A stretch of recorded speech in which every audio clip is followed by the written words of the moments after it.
শান্তিনিকেতন ও শ্রীনিকেতনের শিল্পকীর্তি। শান্তিনিকেতন ও শ্রীনিকেতনের শিল্পকীর্তি প্রসঙ্গে নন্দলাল বসু ও বিনোদ বিহারী মুখোপাধ্যায় অঙ্কিত বিভিন্ন ভবনের দেয়ালে ফ্রেস্কো, রামকিঙ্কর বেজ রচিত ভাস্কর্যগুলি যথাসম্ভব সংক্ষিপ্ত উল্লেখ করা হচ্ছে। এছাড়া নন্দলাল অন্যান্য শিষ্যমণ্ডলী ও পরবর্তী শিল্পকর্মের কথাও সংক্ষেপে উল্লিখিত হবে। ভাস্কর্য চিত্রশিল্প ছাড়া এখানকার কোনো বাড়ি স্থাপত্য শিল্পে বিশেষ মর্যাদা পেয়েছে, সেগুলি কথা ইতস্তত বিভিন্ন প্রসঙ্গে এসেছে।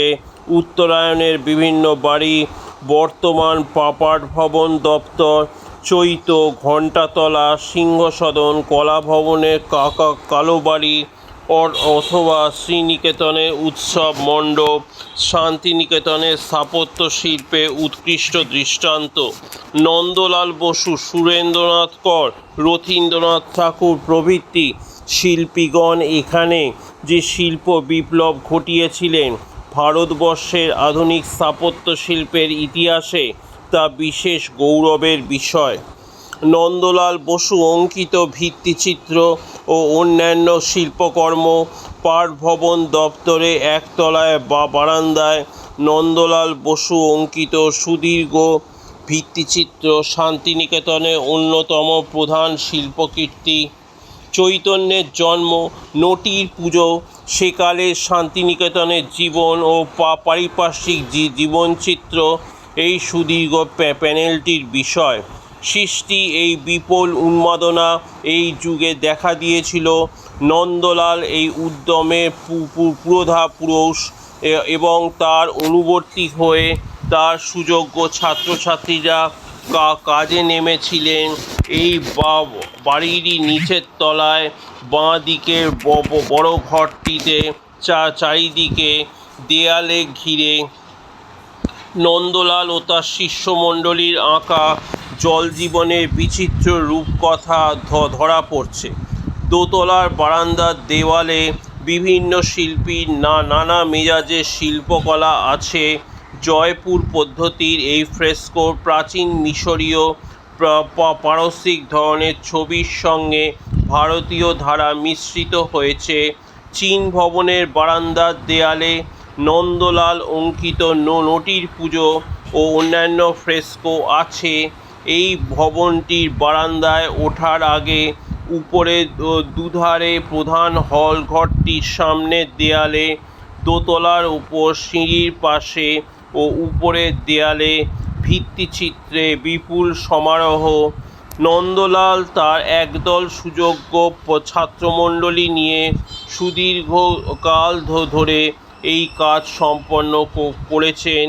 শ্রীনিকেতনের কুঠিবাড়ি সন্নিহিত উৎসব মণ্ডপের দেয়ালে শান্তিনিকেতন নন্দলাল শ্রীনিকেতনে হলকর্ষণ উৎসব যে শিল্প রূপ দিয়েছেন, এটি তার অন্যতম শ্রেষ্ঠ কীর্তি।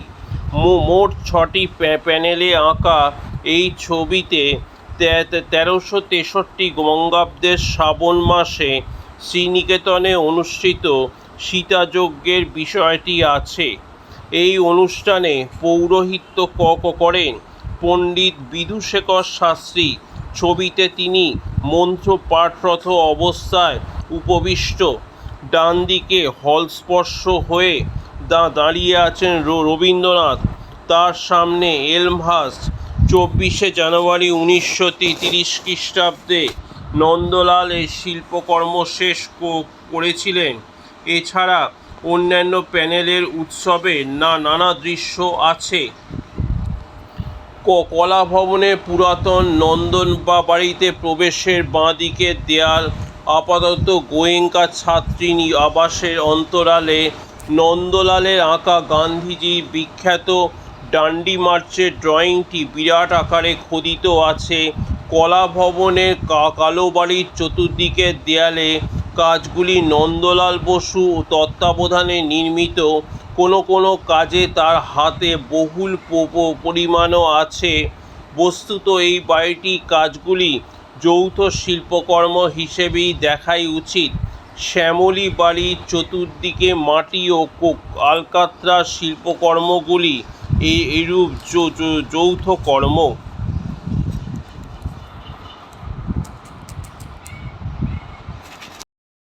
Revisiting manufacturing policy.